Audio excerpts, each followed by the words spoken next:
Keep breaking the fourth wall. Is that what it's called? Breaking the third wall? What does that mean? When you look at the camera, you're not supposed to do that. Are you making that up? No, I swear. You never heard of that? No. You've really never heard of breaking the fourth wall? No. It's a thing. Breaking like the fourth dimension. No. Fourth wall. I think it's called fourth wall.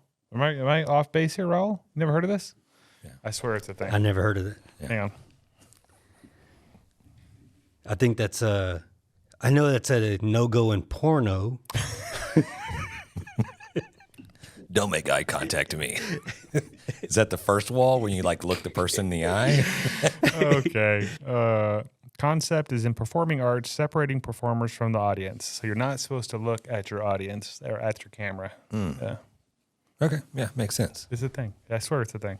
There's like, if you watch like bloopers of like some sitcoms and stuff, that's one of the things that they'll like, oh, I looked at the camera. Ha, ha, Talk ha. to the camera. Yeah, you're not supposed to do that.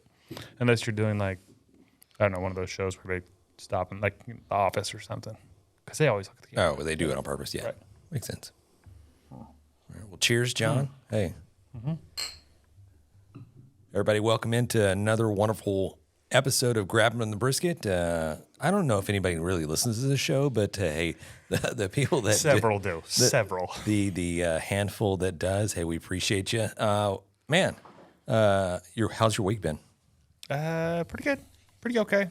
My wife's been out of town all week for business, so I've been at the house, just me and the 74 kiddos doing our thing. So it's been good. Obviously, she gets back tomorrow, so I spent the last day and a half really cleaning house. Okay. Doing laundry, doing all the stuff I should have done Monday and Tuesday. So yeah, I think that's like you learn that in like middle school. Maybe junior high where you progress. Yeah. Mom's going to be home at 5. Yeah, well, I'm thinking just more like you got like a project or something. Oh, for sure. Yeah, and you'd like have 5 months to do it, but you literally like, nah, I'll do it tomorrow. Then I'll do it next week. And then it's tomorrow. It's due tomorrow. And now you're trying to like, Mom, I need construction paper. I need glue sticks. And you're like, it's 9 o'clock at night. Right. When did you get this assignment? When is it due? That's not relevant. Right. Mom, they assigned it yesterday. Holy shit. Yeah, no, okay, so we're down a few guys. Jan, he is doing what he does, just gallivanting all across the country. So I think he's in, I don't know, North Carolina or South Carolina. He might be a flight attendant now, I think. I think he's actually... He changed careers, just didn't say anything. Yeah, he's just like, I'm not doing this anymore. Right, what a jackass, yeah. Matt's not here. Matt's, he's up north, I guess, Michigan area, doing a little moving. So, yeah, I mean... Big Al's still MIA, but we do have Raul in the house. He's here. Hey, I'm always here. So one thing that kind of crossed my mind is just boom right now, with all the stuff that's going on in Texas and all these states that are just fighting the federal government or whatever, and you see all this like talk about civil war fixing to pop out, and there's even a movie coming out. I've seen a trailer that's I think maybe here at the end of the year or something like that. It's civil war here in the United States. And they showed some weird like pictures. It looks kind of interesting, but then they showed like these looked like a sniper or something like that. And he's sitting there trying to get somebody, but then they pan and show his fingernails, and his fingernails are all painted like blue, purple, pink, whatever. I'm like, oh boy, what are y'all doing? They're really trying to start a civil war. Yes, the sign of a killer right there. Right? You know it. Oh, that's not good. Well, like you haven't held a gun in ever. I mean, but I was also thinking, it's like, okay, so say it does pop off, and we'll keep this centralized towards like barbecue. Which states do you want to be drafted onto your side? You know what I mean? Drafted is a horrible word, but alliance. When we're picking teams, is what you're saying. Correct. Here? Yes. If we're picking teams and we're saying what Texas is a team captain. Who's the other team captain? James. Who are you gonna say? Who's the other? Well, okay, so Texas is going to be team captain for the South, the red color, and who's going to be team captain for the blue color? This feels bad. Is it New York? It's New York or California. Yeah, I was thinking California. Yeah, they're going to have to duke it out with each other. Like I'm sure there's going to be like some things going on, but man, yeah, I don't know. Because I think in this movie, I think they have like Texas being like the big, what would you say, the red state, so to speak. But man, you know all the good food states are going to join Texas, right? I mean, I'm just saying. Oh, hey, as long as it's Texas, and if we got, I'd say Florida on our team, I think we're all right. Yeah. The only thing that would suck is crazy if like folks. stupid California is like in charge of like the kosher salt and stuff like that. You know what I mean? We can't get like salt and pepper here. And we're like, dang, we're gonna have to barter some. I mean, I don't know what you would barter. You can have Oklahoma. Just kidding, Oklahoma. We love you. Yeah, we love you. You too, California. Yeah, you gave us Toby Keith, so we appreciate you.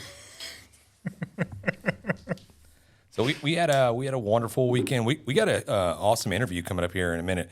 We got John Mann. He's a SCA KCBS contest representative, and he's housed up there, and I guess it's Anchorage, Alaska. And I think it's probably a suburb of that. I don't remember what it was called. I don't know. I don't know anything about Alaska. I don't know if they have suburbs. I know it's feel like cold, right? I just assume they're all in igloos real close together. Yeah, I think it was what'd you put down? Eagle River. And I kind of do this to like a lot of the guests or any type of stuff that I kind of find interesting. I'll just pull up Google Earth and I'll just go to that place and I'll just drive around just to see what's see what's popping off over there. You know what I mean? Yeah. Was it something? I mean, they had a Taco Bell, they had a Walgreens. I saw a little brewery that was like right around the corner from the Taco Bell. I don't know if John's probably Did you visited see that. a name or anything or?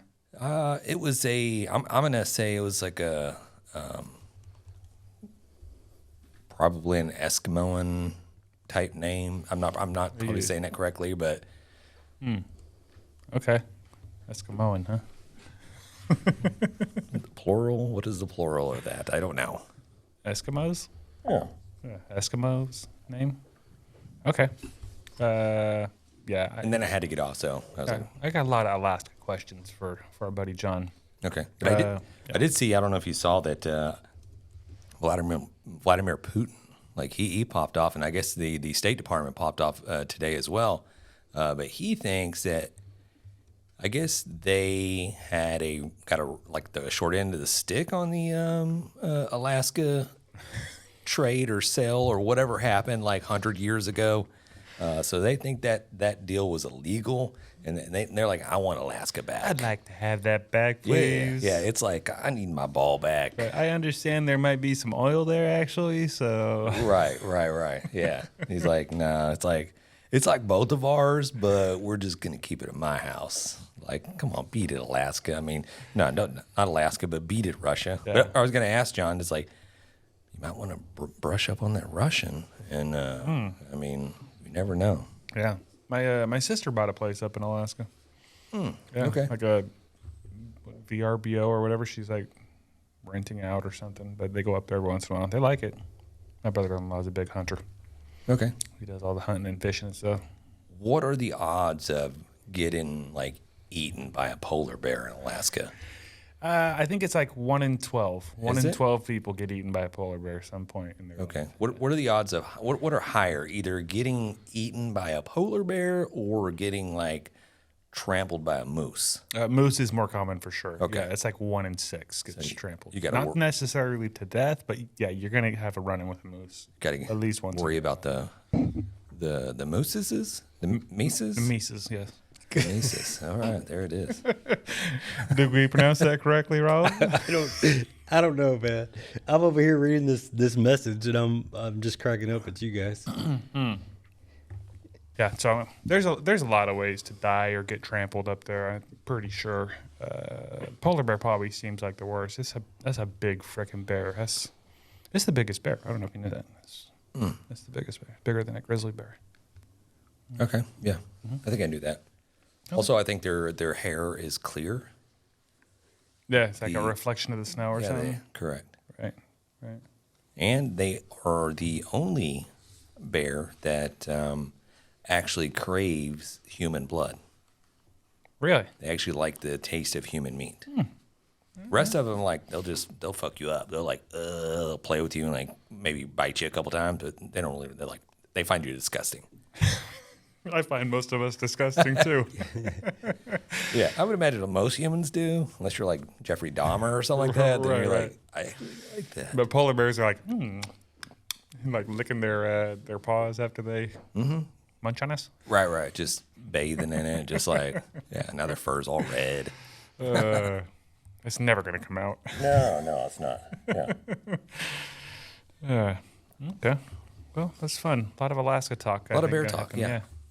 Great. Hey, let's talk about this wonderful weekend that we had. We did have a great ass weekend. We were out there at Erica Blair, her event, which was the Legends BBQ Legends competition class extravaganza. It's better. I think she had a better name for it, but it was really freaking cool. A lot of cool people out there. There's way more people out there than I expected, to be honest with you. Yeah, and we were out there. Right. Yeah. Which is also, weird. We were there. Yeah. It's like one of those deals where you're like, what am I doing here? Like, you know what I mean? How did we get here? How did we get here? But then everybody starts coming up to us and just like, like giving us hugs and the high fives and the shaking the hands and trying to get pictures and all that type of stuff. I'm like, I mean, it's great, but I was like, man, I feel weird. So, okay. I'm here to see you guys. But it was really cool. It was really badass. There was a lot of just like legends out there and she did a good job of organizing this event. And if you, I think she said she's going to have this thing, and I know I'm kind of scatterbrained here, but she's going to have this thing, I think a yearly type, annual type event where she's going to bring in these live fire competition legend type people. And you get to come and experience all this, and it's like a class type deal to where you get to learn from all these pit masters, these people that are just legends in their games, and I think she's gonna have some stuff going on, like maybe monthly, more of a kind of a She said like a we call it farm to market type dinners, basically local farmers. All the produce or whatever is going to come from all the meats and whatnot. And they're going to put together these kick-ass dinners. Correct. I'm excited about that. Yeah. I would definitely try to get to one of those. But yeah, you're right. There's some legends out there. Obviously, we talked about it before, but Al Fragoni was out there. We hadn't seen him in a couple of years, at least not in person. I don't even think you weren't even there last time we saw him in person, I don't think. No, that was the first time me meeting him. Yeah. We met him at the NBBQA a couple of years ago. Rashid Phillips, who I had never met in person, he's out there. We've been talking to him about getting him on the show, so that's probably coming up. Our buddy over there at Chicken Fried, Bill Purvis, is out there doing his thing. There's a little video floating around of James trying one of his chicken thighs. So if you haven't seen that, go check that out. How good was that? Oh, it was money. It was amazing. Like it's something that you always like. That's what you pay the money for, right? To go to these classes so you can see them in action. You can see all the processes and the injections, the rubs, the seasonings that they use, and then you get to taste the product, and you're like, shit, that's what it's supposed to taste like. Right. You know what I mean? It's like that's really the most exciting part. Like you want to learn it, all that kind of stuff, but you also really want to just dig in. And also, I mean, there was really just no easy way of just diving into that thing because this thing was just glazed over. I knew it. I was like, oh, you're going to have a red this beard. is going to be all over my beard and everything. And I was like, I just got to go in for it and go. Looked like a polar bear eating a human. I did, yeah. So, yeah, you had Al Fragoni doing his thing. There was, they're making handmade pizzas. They had Rashid Phillips was throwing it down. He was also teaching people how to make their own rubs. Yeah. Which was pretty. I wish I would have got over there. I think I was still setting up some of the equipment or whatever, but that looked like a cool little class he was teaching over there. But apparently they did stuff the night before, too. They had like a class, and somebody from People Magazine or something was out there teaching them how to like plate their foods and all this kind of stuff to make it better for the pictures and videos. And I'm like, this is really cool. And then I get on the social medias after we get home, after I sleep all the way home, take a nap. Bro, do you got a picture of that? Oh, I do. Go ahead and fire that up. That out there. Man, just tuckered. Right there below Mike Myers. A little boy's just tuckered out, you know. Yeah, I had a fun A long day of playing baseball. Okay, thank you for that. That's really good. If you're not on the YouTubes, check that out. Yeah. Anyway, so after I woke up from my nap, I get on there, and they were like partying all night out there. Like Mm-hmm. I seen Al Fragoni live, and I don't know a couple other guys. They were just having a good ass time. Yeah, they were. Yeah, and you can play that video. I think I shot a video over to Raul. Go and play that video. But this is one of these events where you go to have fun. Yeah. Like you're not. It's not one of those deals where it's like a freaking choir, at a practice or whatever it is. You got. Raul's gonna play that video once he gets it. But they had the liquor out, they had the beers out. So I noticed Al was knocking back a Coors Original. So I was like, there you go, I saw him Al. bust out the banquets. Yeah. Well, they had a bunch of bottles of some kind of liquor in that little tent. As soon as we got there, it was early in the morning. They had them all lined up out there. I was like, "Ooh." So I guess all that being said, like, hey, if this comes up again, if you have the opportunity to sign up for this class, go for it, because you will not be disappointed. You come away learning a lot of great stuff. You come away meeting a lot of really cool people and eating a lot of really badass food. And hopefully hanging out with us. Hopefully we go back and do this again, because I had a blast. Then we were off in the corner, so to speak, letting everybody kind of do their thing. So we dropped a little podcast episode. We had Erica come on, do a few minutes. It was very kind of hard to get everybody wrangled up as far as jumping on the podcast to do some interviews, but we got plans on later on in the year to get these people on. And, of course, we're going to see a lot of them coming up here next week when we go to the NBBQA. Lost my train of thought there, but yeah. Yeah, no, it was a blast having her on. And that video, if you guys haven't already heard that episode, it should already be out, so go check that out. Also, we had David from Fat Kid Snacks. He's out there in Arizona, I think. And he was out there helping Al Fragoni. Those guys were busy. Like, we thought we were going to be able to get some more folks on. They were busy. Like, if you want to attend one of these events, you're going to be, it's busy.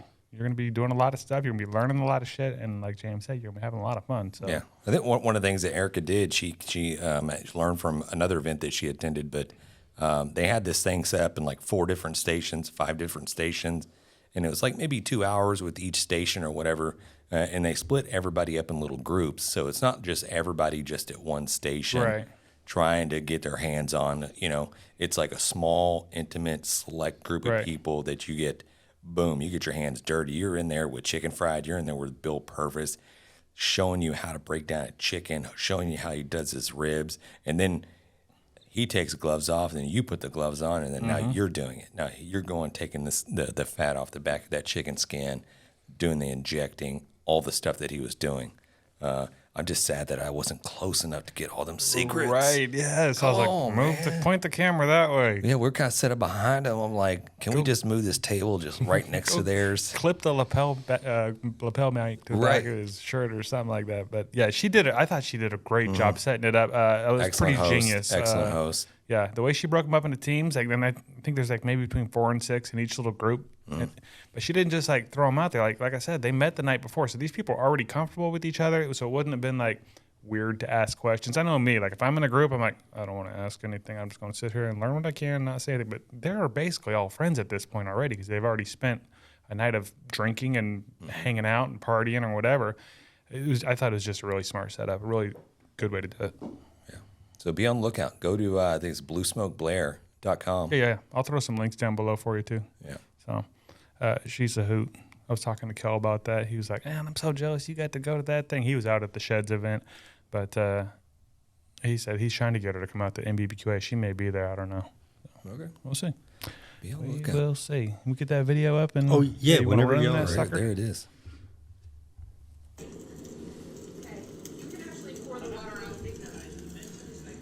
A little bit of what Al Fragoni was throwing down here. You got a huge picanha there. He did a bunch of those. So basically with Al, you get a lot of meat and veggies. Yeah, he makes veggies look good. And then here's the frog chicken. Made that shit go viral. Yep. Yeah, he's got I think it's like mozzarella in those peppers cut in half. Yeah. And I think he drops the mozzarella on top of those on top of those sausages as well. Oh, dude, it was so freaking good. I don't know if you probably didn't eat the cheese part, but did not eat the cheese. It was freaking good. And he had some of his, what do you call that stuff? The chimichurri on there too. Really, really good. And he said he got 4 different cookers out there. I want one of those so bad. Yeah. The beautiful thing is that this happened like every 2 hours. Right. So once this right. was done, it got cleaned up, and the started next again. round of people came in, and they started again. So we had picanha, we had sausage, we had Chicken, ribs, pizza, and we just kept coming and walking coming around. and coming. We had everybody's food out there, I think. Rashid was walking around with his pieces of chicken because he was running the offset smoker. I got some of Rashid's Oh chicken. my God, that was good. Yes. Like I was just like, oh, cool chicken. I And think he tasted it, I grabbed was like, some holy Wagyu shit. steaks as well. Yes, yeah, he had some big ass tomahawks. They looked money. They were good. They were really good. The pizza was good, super cheesy. There's a video of Jan somewhere. I don't know who posted. Somebody posted. He got just fucking cheese all over his face. It's really. Yeah, and y'all didn't tell him nothing for how long? I was trying to tell him because we were like, I was like, "What's wrong with her?" He was just talking normal and everything. Yeah, he was. Yeah. It was so good. It was just like dripping. Right. It's like it's right there, and he's like, ugh, and it just moves somewhere Right, else. right. Did I get it? You're like, yep. Got it. Yeah. I was walking around, and this gentleman had a bottle that was in a brown paper sack, that little Specs bag, and I saw him pour something into somebody else's cup, and I think everybody is kind of saying goodbye and trying to get some photos with people, and I was like, "What's in a cup, or what's in the bag?" And he's like, "You want some?" Or he was like, he opened it up and it was a bottle of Buffalo Trace, and he's like, "You want some?" I was like, "Yeah, I'll take some." This was out there? Yeah. I didn't see any of this happen. Correct. Yeah, this is right before then we got suckered into. I say suckered into. This is right before we got. I think it was our boy Fat Kids rolled over with the Cigars? screwball. Not screwball. Curveball. Yeah. Like, I don't know why I can't even remember it. But rolled over with the curveball shots, and we're like, "Oh, shots!" I was like, "What? What's going on here?" I was going to take Buffalo Trace. I got Buffalo Trace. I don't drink enough liquor for me to appreciate that. I like the curveball. It's sweet. It goes down like candy. I actually made some adult Capri Suns. Did I post that video already? I think I did post that video already. It was tasty. I like drinking that shit. So Okay, yeah. it's fun with my VacMaster. VacMaster. So that thing sucks, like in a good way. You know what I mean? It's a joke. Anyway, yeah. Put a code for that down below somewhere. Go check that out. Get yourself a VacMaster. There's nothing else you can seal liquid in Seal like my that. meat. Yeah. Hashtag seal my meat. Yeah. Use the code seal my meat. Yeah. I did. Hopefully, my coworker goes out because he seems pretty interested in getting one of those. And I shot him the code or whatever, but I kind of showed him how that stuff worked, and you could see the wheels turning in his head about doing the marinating, doing the quick marinating type stuff. And I kind of explained the whole process, and I even showed him a video of some of the stuff that we've done. And he's like, "Holy shit, yeah, what's that?" And then it's like VacMaster. And then you Google VacMaster, then he Googled Wet Shop Vacs or something like that. I was like, "You're on the wrong site. Damn it. What are you doing?" Like, "No, here's the link. Here's our code. Go check it out." It's fantastic. You got any more of those refreshing beverages over there? I got you covered, man. Okay. You want to We got slide any into the barbecue? yeah, let's do some hot off the grill barbecue news. Brought to you by the NBBQA Barbecue News magazine. Our buddy over there, Kel Phelps, they got a little bit of news.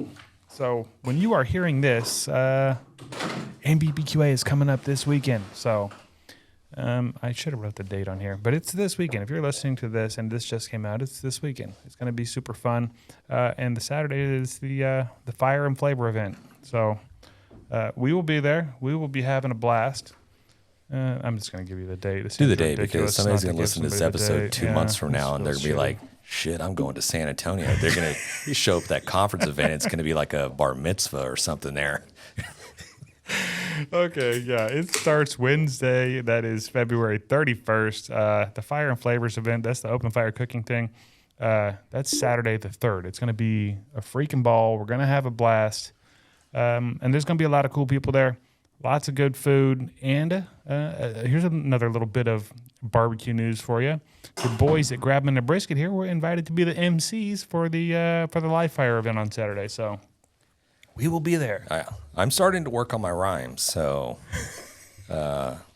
It's been a while. MC James. Right. It's been Wicka wicka. You know what that means, MC? So it's, I'm going to bring out the little DJ board that I have. My little Casio keyboard. It's going to be on. Sounds like, okay, you should do that.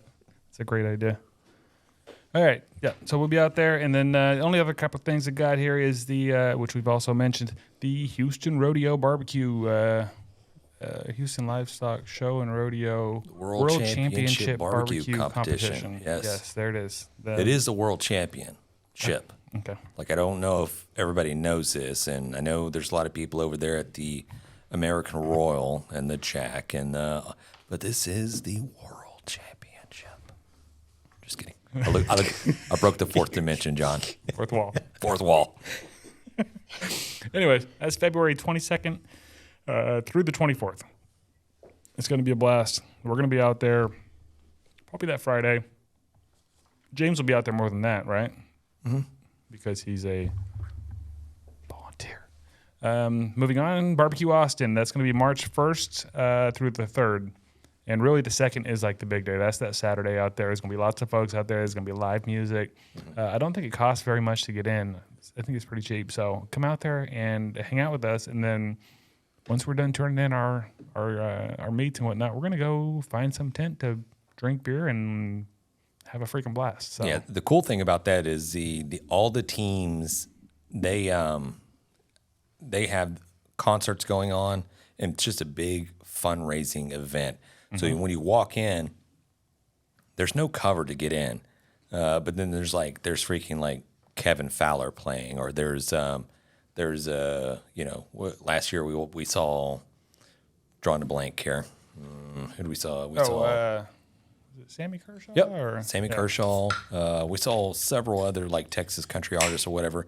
But it's a big event, so you go in, you got to buy beer. But every tent is pretty much available for you to go in. But you got to buy the drinks. Did we buy drinks? I felt like it was all like part of it. I don't know. Nah, I think you had to buy them. Okay, I believe you. Because every beer they sold was like. Oh, that's right. I think they were taking like donations or something. And donations, yeah.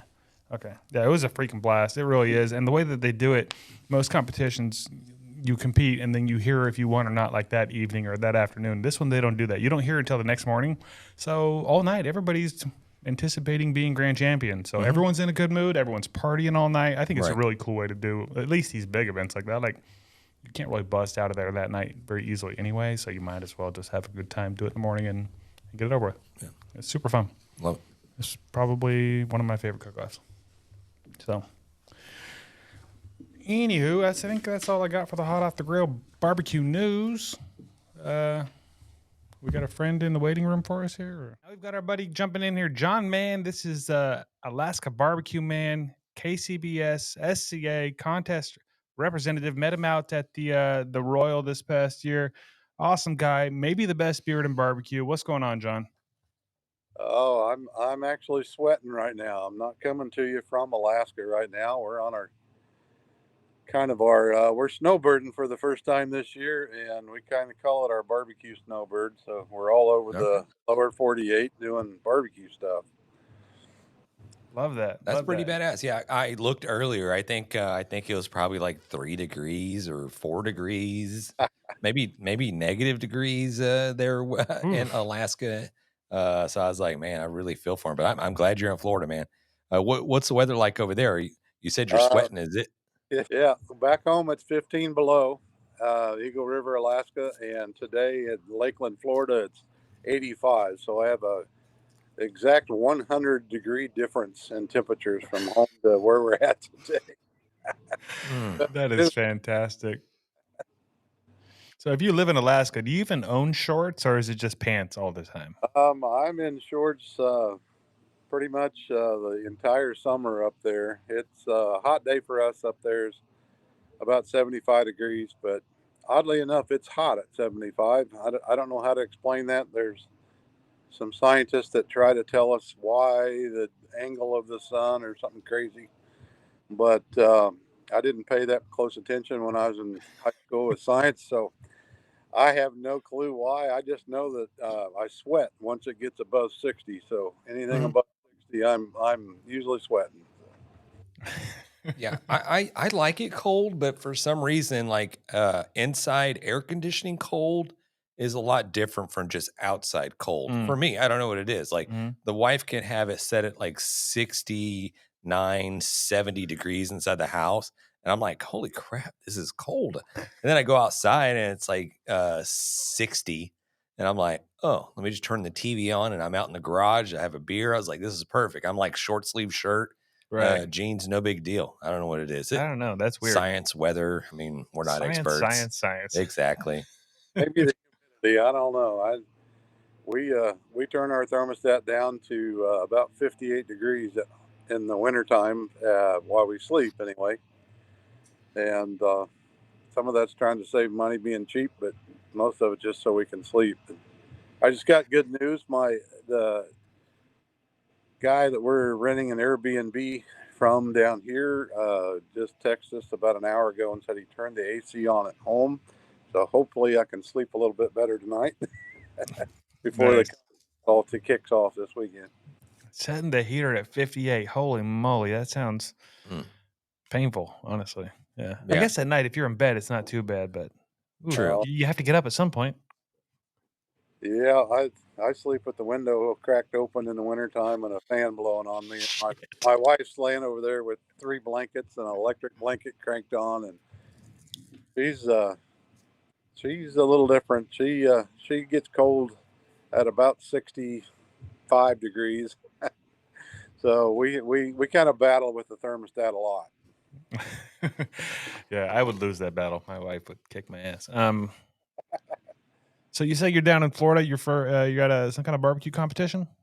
Yeah, it's the Pig Fest. It's the 27th annual Pig Fest here in Lakeland, Florida. It's a KCBS Masters and backyard and a whole bunch of other stuff. Actually, it's one of the bigger ones. It's been on our list here to try to get to. We've got a lot of your big names. I won't name anybody just because I don't have permission to tell them they're here. But some of the big names from all over the U.S. are down here for this contest, and so it's a pretty big one. And if you follow KCBS, I know who Carolyn is, and she's down here helping rep. So when she shows up, it's a big contest, important place. That's awesome. Why don't you tell us a little bit more about what you do at the KCBS up there in Alaska? Okay, well, my wife and I are contest reps, so we pretty much. I don't want to toot our own horn here, but pretty much if anything happens with competitive cooking contests, whether it be steak or barbecue in Alaska, it pretty much goes through us. We're involved in it. We are the reps for KCBS, Kansas City Barbecue Society, and SCA for the Steak Cook-Off Association. And so we actually run the contest for both of those sanctioning bodies. And up there, it's all the same group of people, and so they all cook both of them, and all of our judges are cross-trained in all of them and all that. So we generally have a combined contest. We have to keep them on separate days by rules of being reps for different sanctioning bodies. We cannot have the contest on the same day, so that's a little bit of a hurdle that we have to jump through. But anyway, we have 3 or 4 KCBS events every year for the last couple of years, and we had, I believe, 4 SCA events last year. Okay. SCA is a little bit easier to travel for with the small grills, so we get a lot more traveling teams come up. We've had some of the big names, world champions come up and all that kind of stuff. So, and compete for SCA. We've only had a few traveling teams for KCBS so far, but that's what I'm hooking up with you guys. You guys got all the connections, right? So we're gonna get all these guys excited and come up and compete in their contest. Hell yeah. So you said it's basically the same group of guys that are doing both, which I feel like it's a little bit of that everywhere, right? Right. Like if you're doing the barbecue at some point, you're gonna dabble in the steak, right? At least try it out. But what did you say? A group of guys? How big is this group of guys? How many cookers would you say there are in Alaska that compete? Our big event is about 15 cooks. Um, Okay. we're just getting started with the sanctioning side of things, and we've got 2 or 3 new cooks that have decided to start competing this year. Um, Sadly enough, they're some of my better judges, and so I'm losing some judging bodies there too. But it's a little easier for us to get judges than it is to cook teams. But a big event for us is about 15, 15 SCA, and I would say 10 to 11. I think are bigger KCBS contests so far. Well, shit, we need to come cook up there. We could be top 10. There, Right. That'd be pretty good. that Problem is is that we the get our run. butts whooped by like 10 people. We're like, well, we're not good. Yeah, we definitely need to get you guys up there, and we can do some live content up there, and maybe on the side of the Kenai River and catch some salmon or something, and have some fun. Oh, No, that'd be that badass. sounds amazing. Yeah. Yeah. Hey, John, how does the whole judging thing work as far as like getting other judges to come in to judge the KCBS competition? Do you have to certify them first, or do they have to be certified before they can go in and judge these competitions? Okay, that's kind of a loaded question a little bit, but do they have to be certified to make it work? No, not 100%. Um, my goal is to have 100% certified KCBS or SCA judges at every event, Mhm. and I was able to pull that off this last year, which is pretty remarkable in what we have. As far as KCBS, what they call CBJ, Certified Barbecue Judge, we've held a couple different classes up there, and then we had. Um, Let me ask my memory sitting over here, Michelle, my wife Michelle.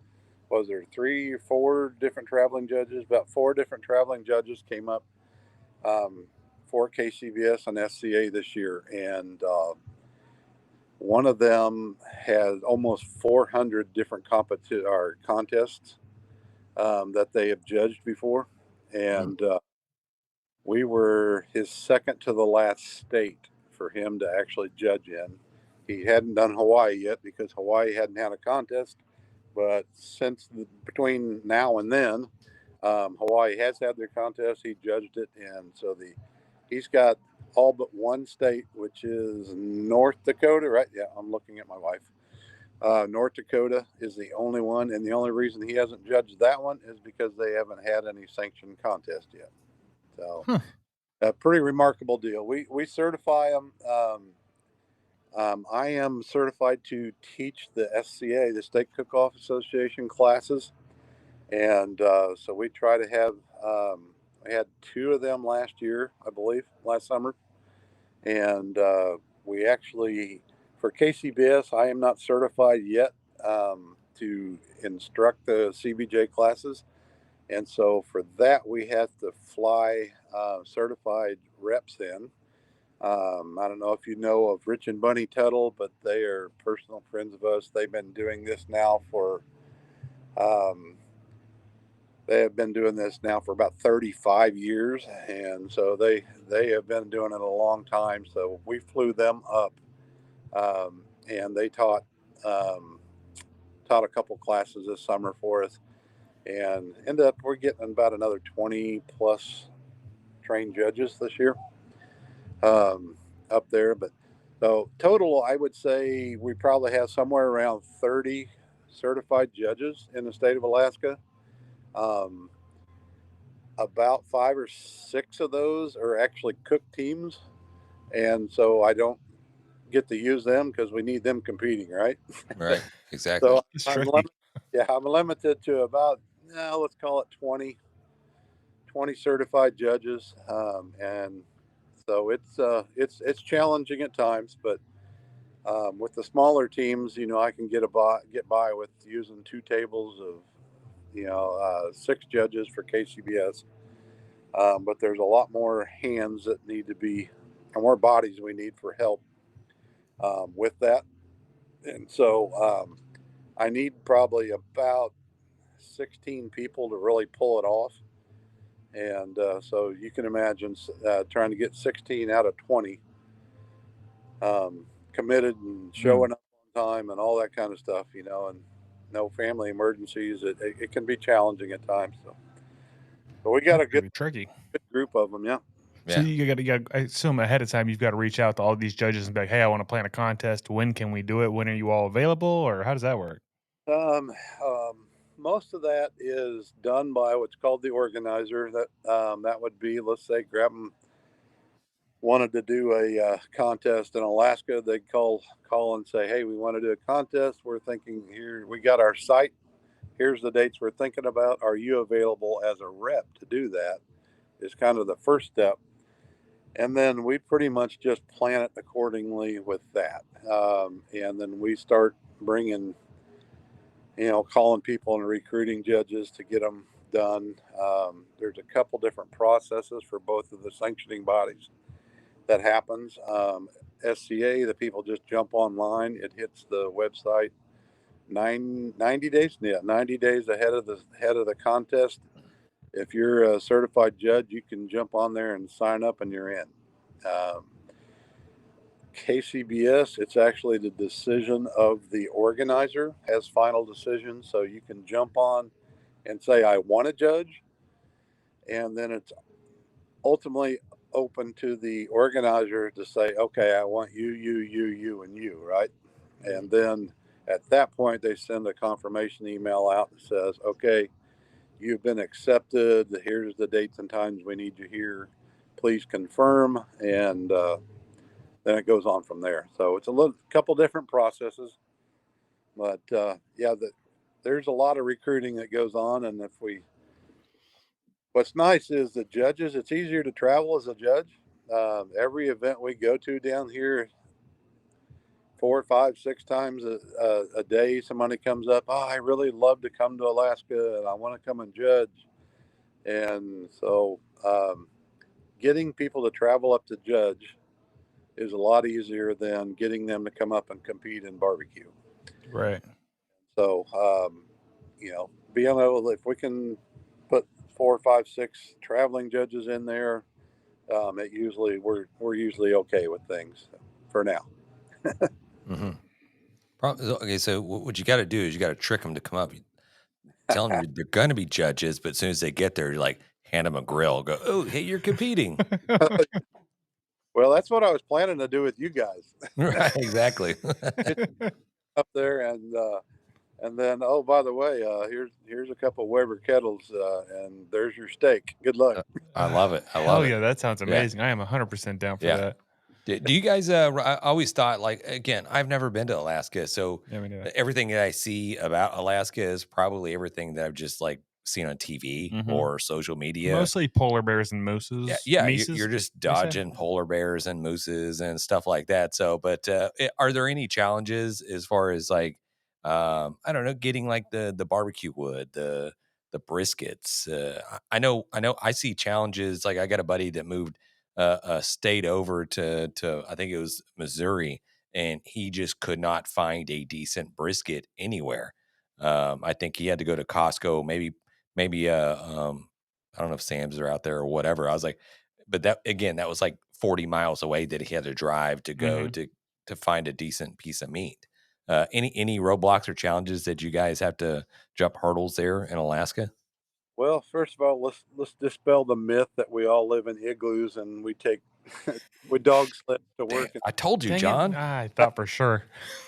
And all the Alaska shows you see on TV, believe about 10% of it. The rest is Hollywood stuff on it. But we have Walmarts. We do have Costco's. Sam's Club pulled the trigger on us and moved out, so we don't have Sam's Club anymore. But we have let's call them high-end butcher shops, right? The custom butcher shops that you can buy meat and we have this thing that's called Amazon. Mhm. We got So the internet, so we could yeah, just pretty much buy anything we need. yeah, Amazon Prime is a lifesaver for us up there until they figure out that it costs more to ship up there than it did the profit that they made selling an item, and then they usually shut us off. But anyway, Right. Snake River Farms and all those guys will ship up there. Some of the guys are buying Wagyu briskets. I've got a couple. Let's just call it competitors that have a little deeper pockets than the rest of them. So they're buying some Wagyu. Most of our competitive are buying Prime, Costco usually. Um, that's what I would buy unless I just buy a choice brisket from Walmart and throw it, go with it. But probably why mine don't turn out very well. Um, but as far as smart chicken and all that, we can get the same stuff. It's just a little more pricey just on the shipping. Our logistics of shipping is really what handcuffs us the most up there. I'm been trying. We can get into the details later, but been trying to get equipment up there for our nonprofit and our kids program that we started. Getting drums up there. Oddly enough, not oddly enough, but one of your sponsors, SmokerBuilder.com, Frank Mhm. Cox, is an old hunting buddy of mine from way back. We connected, and his Super 55 drum kits are the easiest way for us to get things up there, the cheapest. I have 6 drums up there right now. I'm trying to get a total of 12 by this year. For teams that want to come up, we'll have those uh, drums available for them to cook on, and so they can just ship their meat or bring it with them or whatever they want to do, and we'll have all their equipment there for them ready to go. As long as I don't have 5 or 6 teams coming up, then they'll get 3 or 4 drums. But if I get 4 teams, they're probably only going to get 3, and 6 teams, I'm only going to give them 2.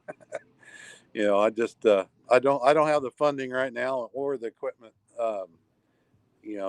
to give all 6 teams that want to come up 4 drums.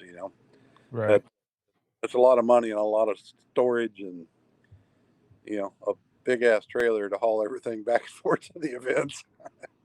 So we're working on that side of it, but it's still in the small step sides of it. But Well, that's a really cool thing to offer though for teams that want to fly in because you're right. Like if you want to barbecue, especially if you're doing KCBS and you need to smoke a brisket, it's hard to travel with Johnny and June or big Right. offset it with you. So if you got the smoker up there available and you can just roll in and hey, I need to rent a couple of drums for a cook off or whatever it Right. is, that's pretty cool. Can you imagine just like wheeling that Super 55 into the airport and you have all your like your luggage just like your all your Inside of it, clothes inside? No, that's what's my carry on? yeah, this will fit. Sir, you're gonna have to check Yeah, that. Yeah, okay. yeah, it fit on the last one. Right. that's a good idea for Frank for a new accessory, is a luggage tag for the side of your your 55-gallon drum. Exactly. Oh, that'd be awesome. Hey, you barely touched on it there a little bit. Let's dive in a little bit deeper. You got a nonprofit, AK Barbecue Inc. Let's hear about that. All right, so we started that kind of two phases. The main focus we have for it is trying to get kids introduced to competitive cooking, and I say it that way because I don't want to just say into barbecue comps, right? Because we do steak also, and there's a ton of ancillaries usually that are affiliated with all these contests, and so any involvement we can get with the youth, kids, all the way to young adults, get them introduced into the cooking. Sorry for the noise here. I am outside at the contest, and there's a You're big old good. driving by. But so we started this nonprofit. My wife and I. It's AK BBQ Inc. So Alaska BBQ Incorporated, and it's primarily for just that. We want to get the kids going. So we're trying to do classes. We're sponsoring all the Kids Q programs up here. We bought a bunch of new equipment. We've had some of it donated. One of the contests that we did this last season, we had 14 brand new kids cooking in. Well, one of them was an experience. Let me rephrase that. So 13 new kids jumped in and cooked on our brand new Webers, Weber kettles to get just cheaper and easier to get going. And so we had them cook pork chops and had 3 different age divisions, basically elementary, middle school, and high school. It's kind of how we broke it down. And so anyway, that's to help fund that program and to utilize some of the equipment also that we need for our classes. Is when we came up with the idea, hey, if we can use this equipment, if we can get Stretch, if you're listening to this, you need to get up to Alaska. We've been talking about it for 2 years now, but he has a buddy that lives up there, so I think he's going to be my first one. But to get Stretch to come up there and cook at one of our contests or anybody else, we'll be able to provide drums, tables, chairs, coolers, tents, whatever they're going to need, logistic wise, and have it right there at the event for them. They don't even have to haul anything. They just fly into Anchorage, rent a car if we can't find them one to borrow, and then what we're doing, we're $250 to $300 for the whole contest to rent all that stuff. And so we take that funds and turn right around and put it back into the kids program to help buy the meat for classes or help buy additional equipment, and or hopefully someday purchase a big enclosed trailer that we can put all this stuff in and keep it all in a storage trailer.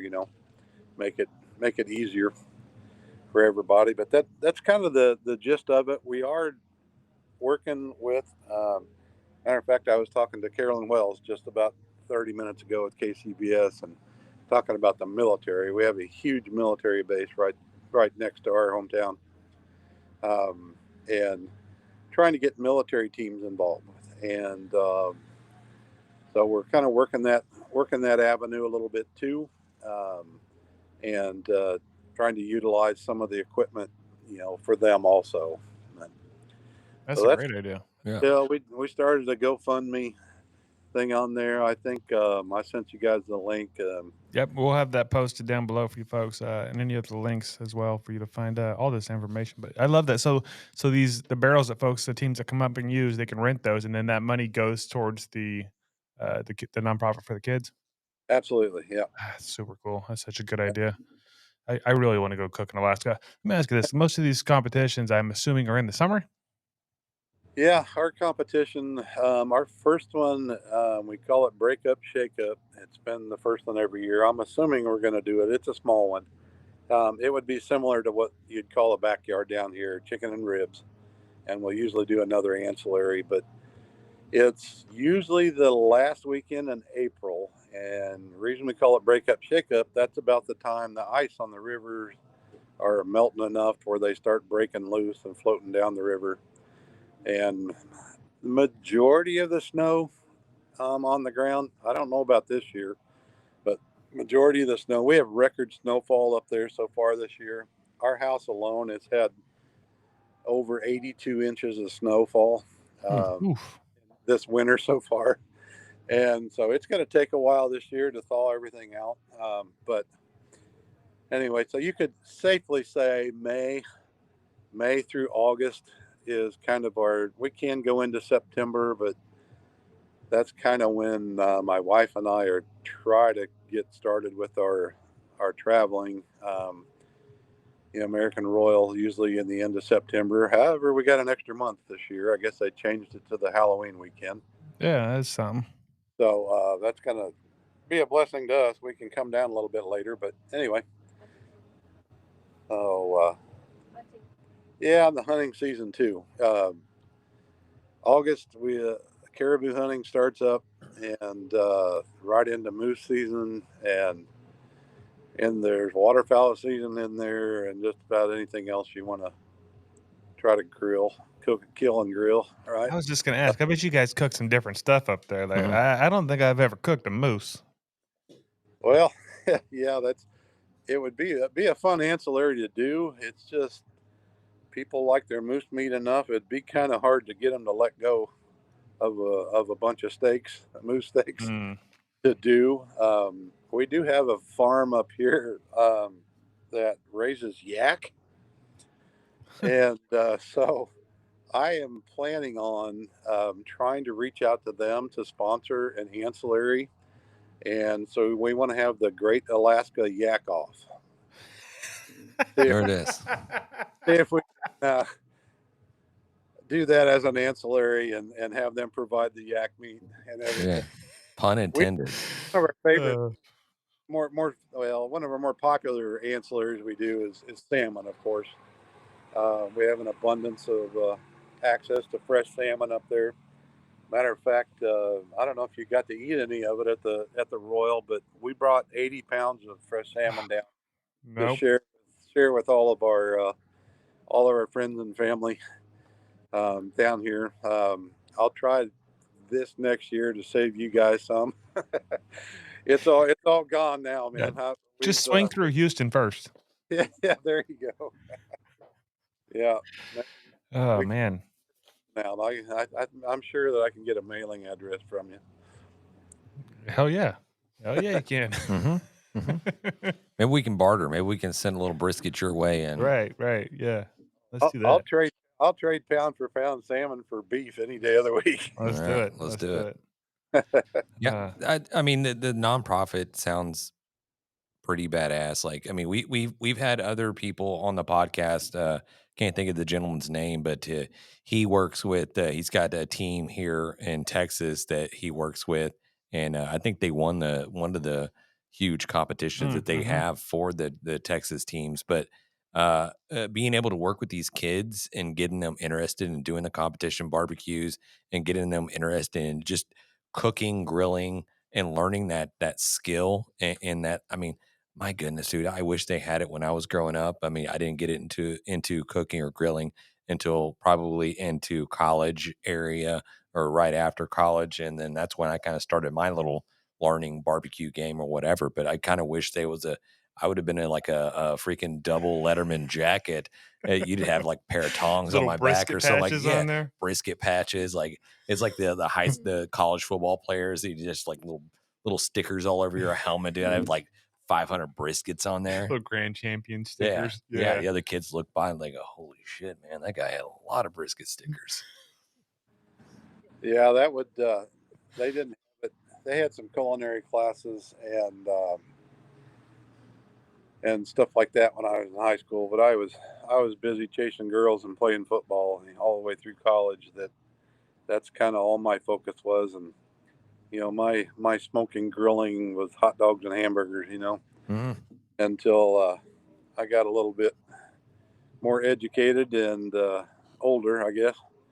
Then started slowly getting into it, and we actually just got into judging to start with because I wanted to learn how to cook better, to grill, smoke better, and then it turned into um, seeing how unorganized and I don't want to throw everybody under the bus, but how unorganized and how inconsistent everything was with the judging process in Alaska. And so we reached out and figured out how we could fix that. And KCBS sanctifying body was the way to do that. And so we got recruited heavily to jump in and do that. We decided to do it. And then my buddies Ken and Brett were up there for our SCA contest and begged and pleaded and bought me drinks and all kinds of stuff to talk us into doing the SCA. That's how they get you. Yeah, exactly. And so we dove into that. Our goal with this whole kids thing, selfish goal I would put, was to try to get a high school team to where we can have at least enough contests where we can declare a state champion in high school and get that high school team down to the lower 48 to compete in the national high school barbecue. Association contest. I think it's in Branson this year, I believe. I'm not for sure when, but that would be awesome if we could, do that. There's going to be a ton of fundraising that has to be done for the logistics of bringing 4 or 5 kids and equipment and all that stuff, down. But right now, my goal, I look at it. I'm a retired school teacher. That's the last job I had of many, and so working with kids is a passion of mine. And I coached at the high school level for several years and really enjoyed that. And so being able to get kind of back affiliated with that is kind of a goal also. So we're trying to reach out to the culinary teachers in the high schools and the local colleges and job corps actually too, and some of the FFA teachers and all that to try to develop some interest in it and get it going. And once we do that, if we can, get that interest built, then I think, that's we've got the battle won right there. Then they're coming to us. We want more classes, and I just know, me going on and putting a class for kids, they're going to see this old guy with a big beard standing up there talking to them, and they're gonna clock out about halfway into it. So my goal is to try to get some of these younger, let's call them child prodigies, if you will, that are in the cooking and competing right now.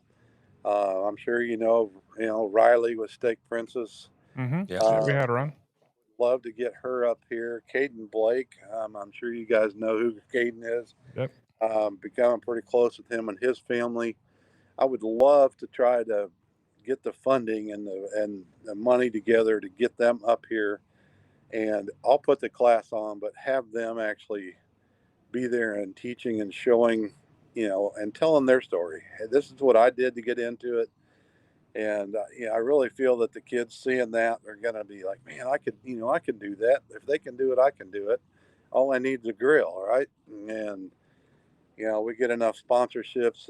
We get them out there. They win their first contest, and we get them a grill for the grand prize, or however we can work stuff out like that. Then I think we get the ball rolling, and it just. I know we're in Alaska, and it's kind of a pun, but the snowball starts going from there, right? Yeah, I love it. Anything you can do to get back, and if there's anything we can ever do to help with that kind of stuff, I mean, obviously we'll do what we can, right? Yeah. John owns an airplane, so It's true. I got all the airplanes. He could just fly up whenever he wants. Whenever you need me. I mean, Southwest doesn't fly to Alaska yet, but I bet they will in the next couple of years. As soon as they do, I can fly up there free whenever you need me. Yeah. Well, we've got the notorious Alaska Airlines up there that the doors fly off on mid-flight. So that's Air conditioning. Yeah, that's all fun. Yeah. we actually love Alaska Airlines. I want you to be one of our sponsors. So we love you and all the. Yeah. Perfect. Hey, Raul, cut that. Right. It's an anomaly. No, I like to have a lot of fun. You guys, I love watching your broadcast and your podcast, whatever they're called, and just enjoy the lightheartedness and the stuff you guys put on. I've learned a couple things too. Mainly that that you guys think Texas barbecue is the best in the world. I don't know. I'm born and raised in Kansas City, but oddly enough, I'm not a huge Kansas City barbecue fan. I don't like the sweet sauce, so that's usually Kansas City style. Now the burnt ends, not burnt.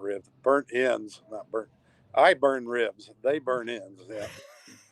Burnt ends, definitely. I think Kansas City's got your hands down, but the Texas brisket, I argue with my Texas guys up there in Alaska all the time, but I gotta admit that a good Texas brisket is hard to beat. So I'll give you the brisket anyway. We'll take that W. Yeah.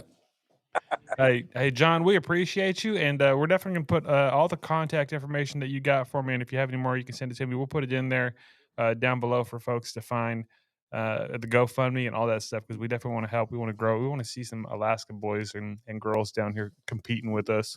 And I'm serious. Like, I want to go compete in Alaska. I think that'd be super fun. Well, before I jump off here, let me just give a shout out to Bears Den Barbecue was our state champion this year and got invited to the Jack. They picked up a ringer with one of our other cooks and added him to their team to come down and believe it or not, first time down to the Jack.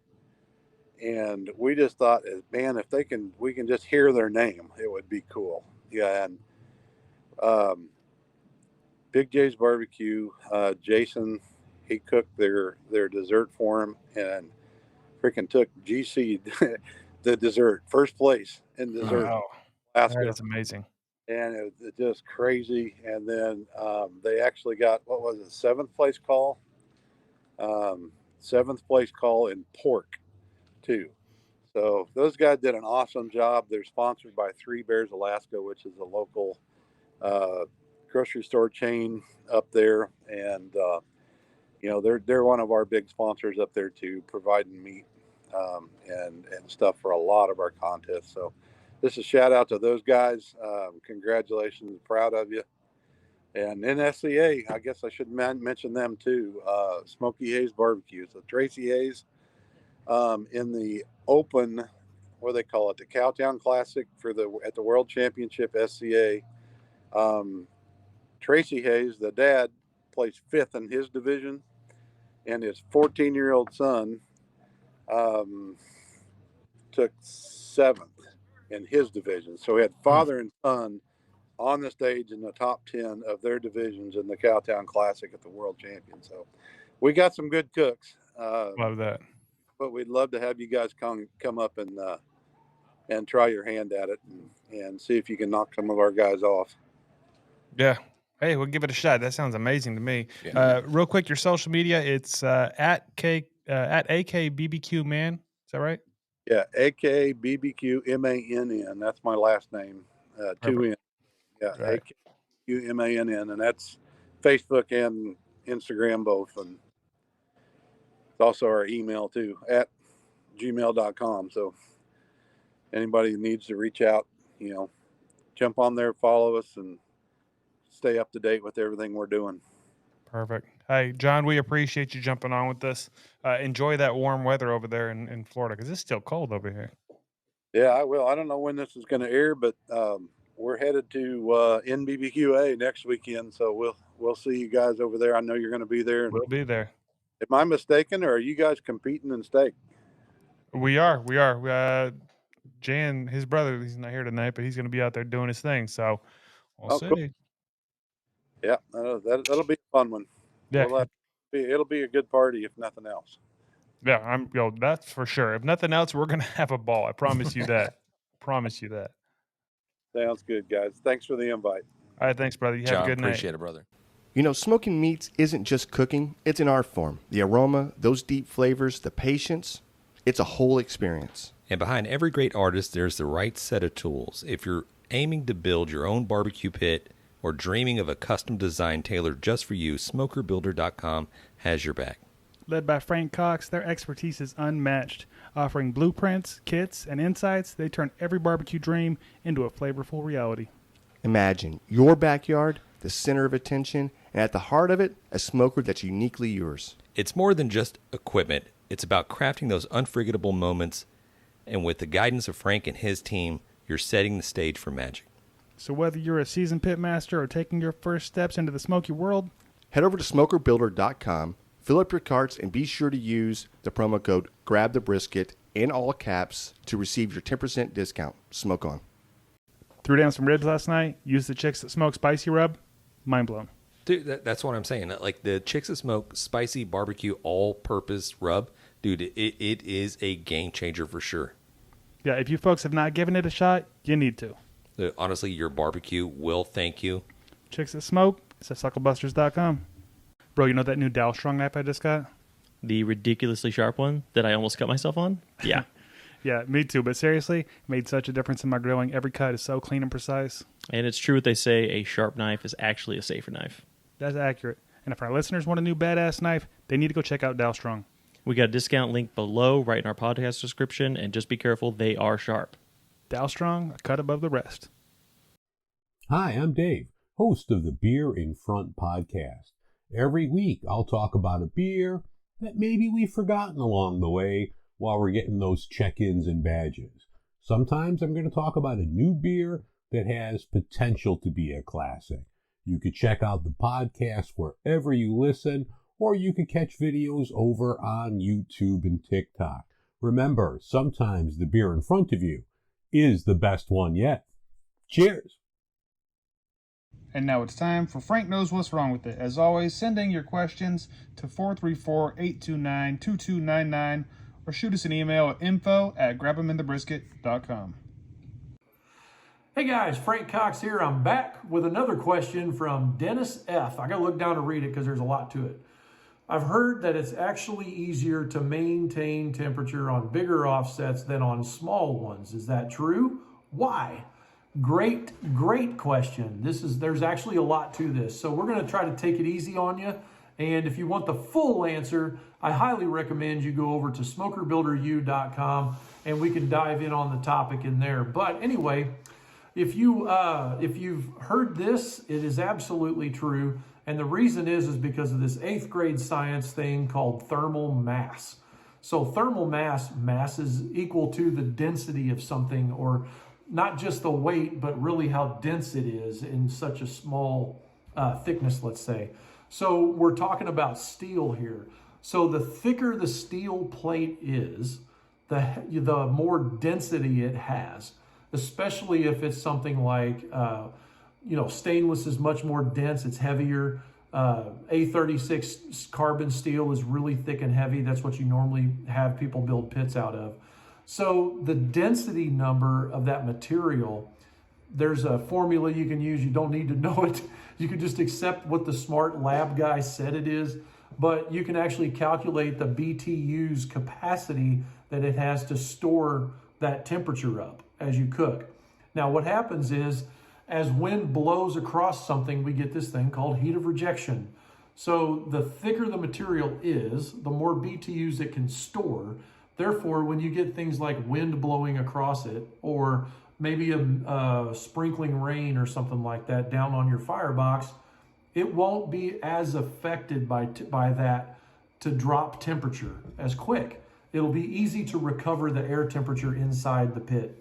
Now, when you get into thinner materials, such as an air compressor tank, those are typically 1/8 of an inch thick, or something like an Oklahoma Joe's, Old Country Pits, anything you get that's like at a box store of some kind. For instance, Academy, Home Depot, Lowe's, stuff like that. Those are sold to be replaceable. They don't intend for those to last a long time. Some people have great results with those things and have figured them out. But other people are like, my gosh, I can't get away from this thing fast enough. The reason for that is that they're so affected by temperature change and wind issues and leaks and all of that stuff, they just can't bankroll or store up the amount of heat that it needs in order to not be affected by those temperature swings. That helps with your recovery time, if I haven't already said that. So anyway, there you go. That's my answer. It absolutely matters, and they are easier to cook on simply because they can store the heat longer. Now, just because I said that, don't go out and make yourself a pit out of like 3/4 inch thick plate. It's not practical because there's a downside to how thick it is. If it's too thick, then you wind up taking too much BTUs to get to that capacity. It's going to take so many BTUs to get that thing hot enough that it's going to take you a long time to heat it up. So what's my official opinion on the best thickness? 1/4 inch. If it's an offset stick burner, 1/4 inch all day long. Don't insulate it because I do want to get some heat of rejection. So anyway, Dennis, great question. If you guys have anything like this you want to ask, let's go. Send your questions into the Brisket Boys, and I'll be happy to cover them here on the show. If for any reason your question is answered, you'll be entered into a giveaway. I'll let the Brisket Boys tell you more. Okay, that's like for me, that's a bucket list trip. I would love to go to Alaska and cook something. Yeah, I like what John's doing up there in Alaska with the nonprofit with the kids and doing the all the competitions. It's a region that he's growing it, right. And I'm sure everybody's gonna be thankful for it for years to come, because once you get that initiated, I mean, it's just going to be Right. It's going to take off. You got to start somewhere. Correct. It's crazy because it's a huge state. Like it's huge, it's the biggest, but there's not a ton of people up there, so it's hard. Like he's like, there's like maybe 20 teams. Like that's tough. That's tough to get them all together because they're not. I'm sure they're not all in the same town. So, I doubt it. Yeah. And I meant to ask John if he like brushed up on his Russian. You know what I mean? Oh yeah, I had a couple more questions I wanted to ask him Right. too, but I just What happens if there's some teams that start sneaking in there? Like, ugh, well, Slovenia, we're here to cook brisket. I cook with the brisket. Like, beat it. You're trying to take us over again. We're not trying to get Red Dawn situation over here. So Was that an Italian accent? I don't know what it was. Did I sound Italian? Yeah. You know Forget what? about it. It's the brisket. You know what? A lot of my accents just blend together unless it's Australian, and then that comes in. Even that just turns into, is that Australian or is that New Zealand? I don't know. I think Raul's making fun of us. Hey, we got a couple of quick mail calls. We get mail all the time, and we rarely bring them in. But I felt like, you know what, the heck, we don't Let's show have. it. Let's do some mail here real quick. Show and tell, guys. Try not to show my address if I can help it. But this is from Cock-a-Doodle Q, and it looks like it's show them how to strut, brine, and injection. And this is, like I said, I'm literally pulling these out of the packages right now. I have not Cock-a-doodle tried doo. any of this, so. Cock-a-doodle Q? Yeah, I don't know why you emphasize the first word of that. Yeah, he What did. do you mean? I noticed it. Yeah, What are you talking about?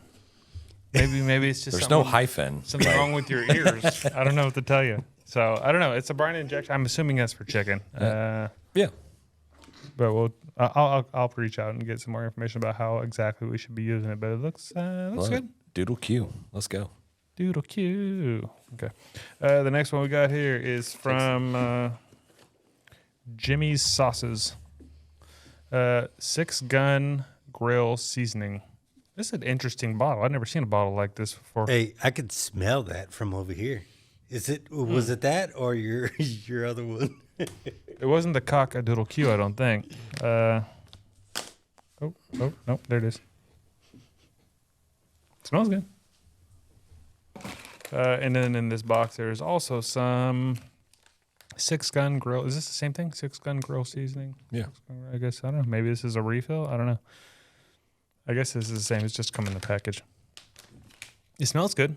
It smells really good. Did you put some on your finger and taste it? I did not. Okay, that's fine.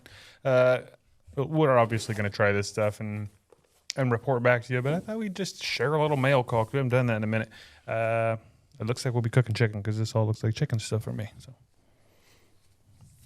James? I'm sorry, I'm just reading the allergens list on this Still thing. with Yeah, the allergens list, and no knock on that stuff. I can't wait to try it, but it's allergens. Celery may contain cow's milk, eggs, mustard, soy, wheat gluten.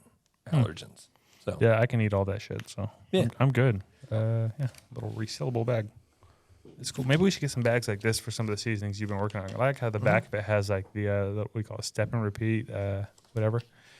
Okay. Anyway, pretty neat. it smells really good. Mm-hmm. Really good. I didn't smell the Cock-a-Doodle Q, but I'm sure it smells good too. Hey, everybody, we're going into the grabbing the brisket. Beer review. You could have backed this up, Raul. I mean, we needed that little extra baritone or. I don't want to something. embarrass you guys. I don't want to put y'all to shame. Yeah, man. it probably would have been embarrassing.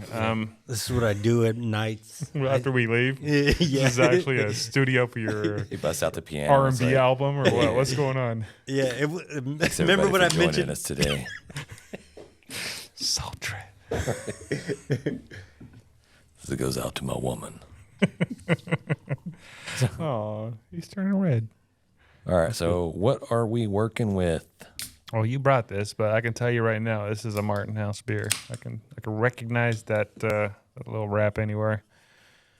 They always do a good job on the wraps. She got leaves and shit in her hair, though. You notice that? So we've had this name. They've used this name before on the we had a mint one. Queen of the Mist? Queen of the Mist. Oh, It was really? like Queen of the Mint. I think that's what it was called. I feel like you're making that up. No, I think it was Queen of the Mist or Queen of the Mint. I think it was mint because the can was all green. I mean, and I'm I saying remember that a mint because one. they have it sitting right next to this one. Okay. So yeah, this is a whiskey and wine barreled aged plum sour. We saw their barrel aged facilities up there. It was impressive. It was So I'm pretty just cool. curious. So they age it for a while in a whiskey barrel, and then they transfer it over to a wine barrel, and then age it longer. How does that process work?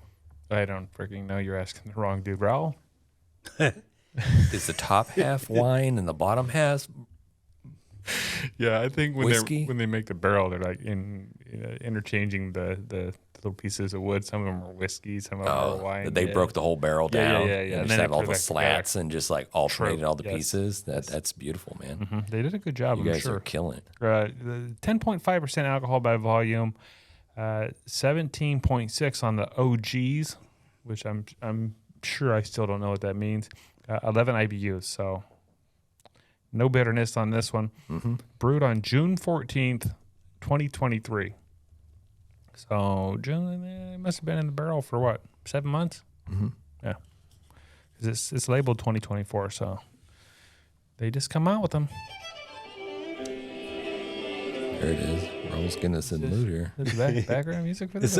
Sorry, that was a Martin House website. Oh yeah, When I just clicked on it, it came on.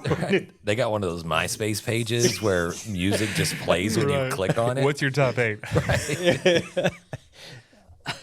That was weird. I've never had that happen before. Sure. That's what you tell all the girls.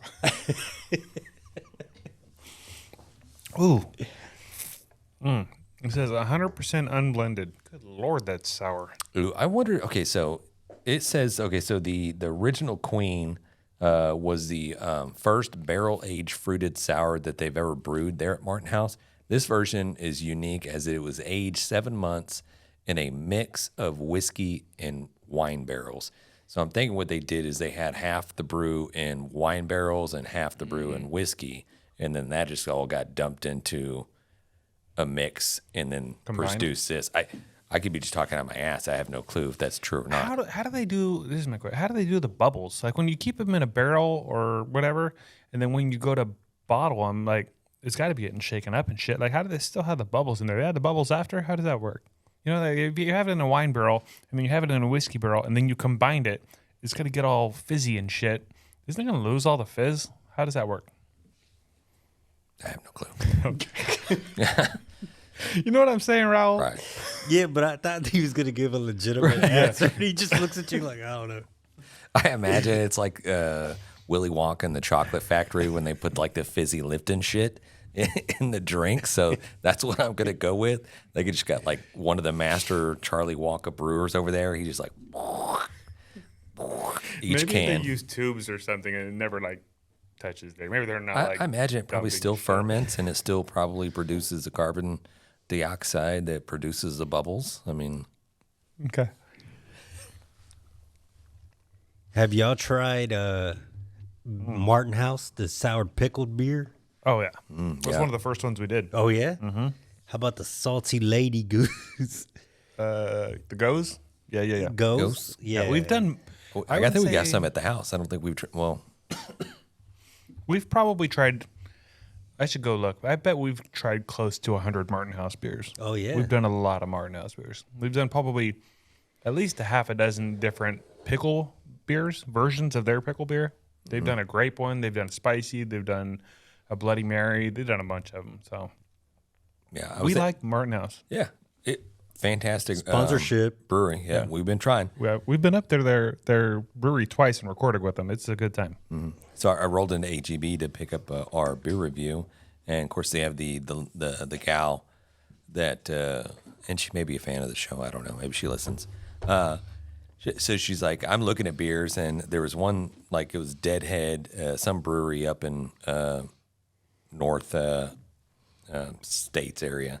And it was like Deadheads. It was very just kind of like a Grateful Dead vibe of these cans. Like, oh, pretty cool. So I was trying to look up a little bit about it. They didn't have any Sixers, so it was a 12-pack. I was like, well, I'm not buying a whole 12-pack of this Right. shit. But she's like, can I help you out? You need help with anything, sir? And I'm like, I drink more than you do, lady. I'm a professional. I just hand her my card. I'm like, we beer review. Do you need any help? Right. Can And I help I'm sitting you? there going through and trying to look at some of the stuff that we're really just trying to find a beer we haven't really reviewed yet. Right. And this couple rolls by, and he was looking for like an orange can. He's like, that's the only thing he really had to go with. Oh, it was like an orange can or something. So maybe he went somewhere else and got something. But I think it was part of the 11 Below brewery. So she was helping out, but I mean, I felt kind of like, I'll take it from here, man. yeah, I was like, you're stepping on my ground here. I've already helped plenty of people out here. It's like, where's my name tag at? You know what I mean? But You should have worn your rodeo vest. I'm a volunteer. This beer is something, James. It's very, very tart. very tart. It's tart to the point where it's 10.5% alcohol, and I don't taste any alcohol. I just taste tart. It's really tart. You definitely get a little bit of the wine taste of the wine. And I mean, I know it has plum flavor, plum fruit, but definitely that wine is peeking through a little bit more than what I would say the whiskey. I guess maybe a combination of both is what pumps that alcohol percentage up. Yeah. I don't hate it. I mean, I don't hate it either, honestly. And I used to have more issues with sour than this. As long as it doesn't give me a stomach ache, I'll be okay with it. I smell the wine. Like when I go to drink it, like the, what do you call it, the head on it, it is, or no, the bouquet. The bouquet? Yeah. It's got a winey thing going on. I don't taste any of the barrel stuff. I guess that's just in the punch you get tomorrow morning. I don't know. It's good. It's I don't know. You go first. I don't know.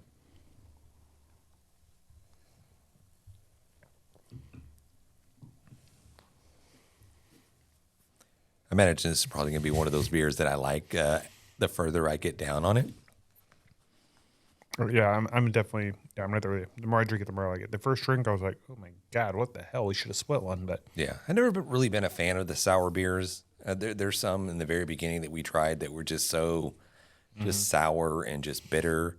And maybe with this having the higher alcohol content, that kind of like balances that out. Yeah. Where I'm just like, I'm just sucking on like a freaking one of the sour candies or whatever it is. Warhead. A warhead where I'm like, I don't enjoy this. It's not pleasant to me whatsoever.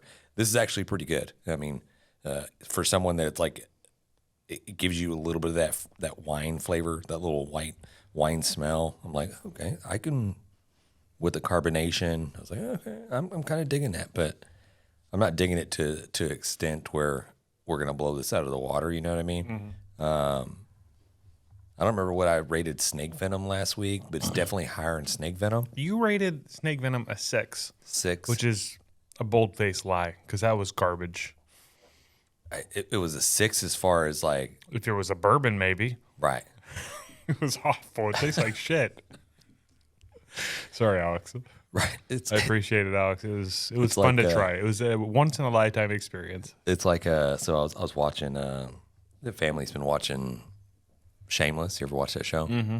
So I guess Frank, the character Frank Gallagher, he goes in a hospital, almost dies. He gets a new liver, and so he gets back and he started brewing his own beer. And he comes with his ideas. I'm gonna if they say, hey, you can have one beer a day.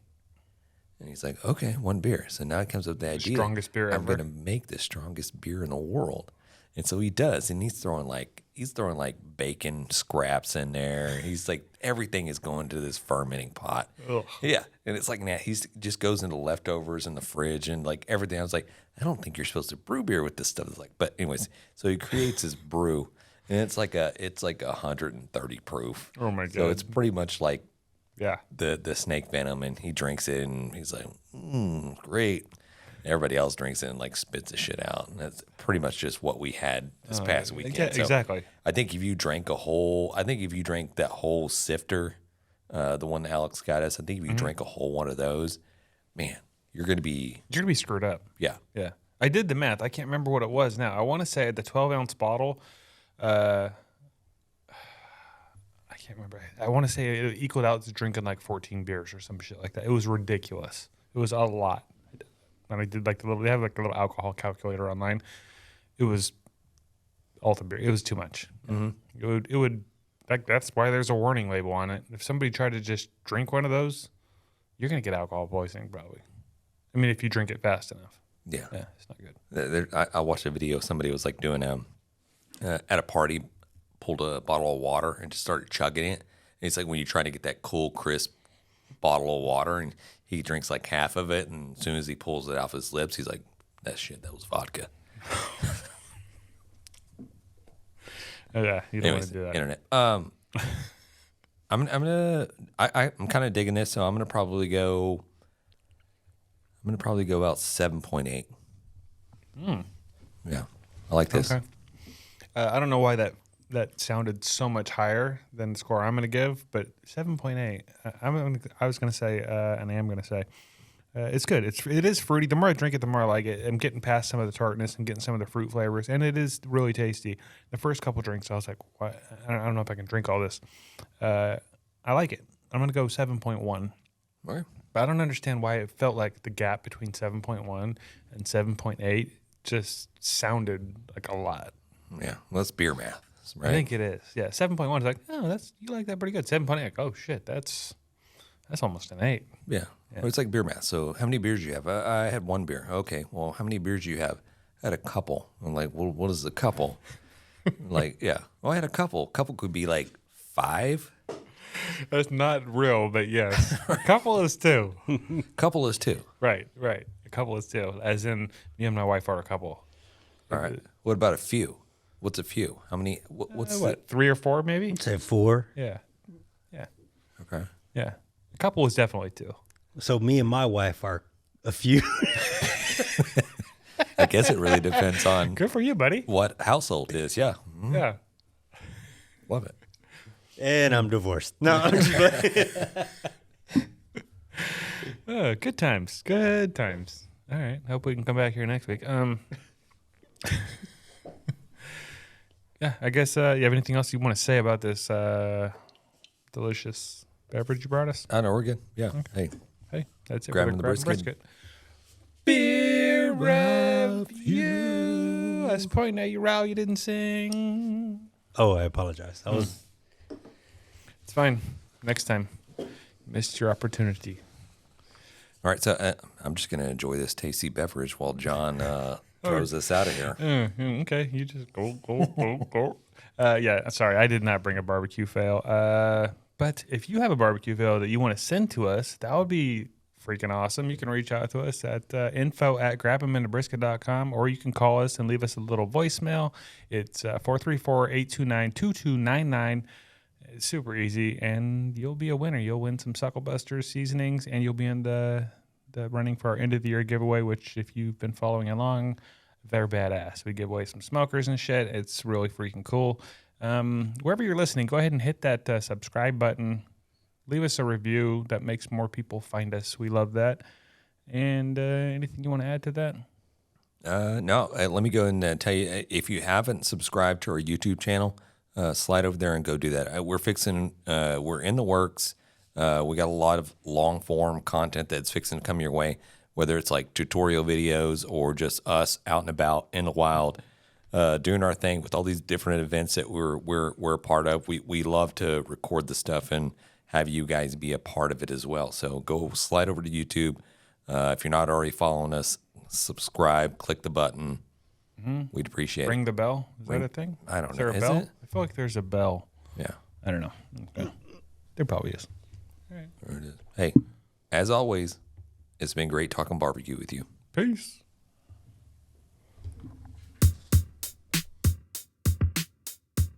As we close out, big thanks to SmokerBuilder.com and the NBBQA for their unwavering support. Absolutely. And cheers to Barbecue News Magazine, Sucklebusters, and Dalstrong Knives for their contributions. And you know YETI always has our back, and CoolieNation ensures our drinks stay perfectly cold.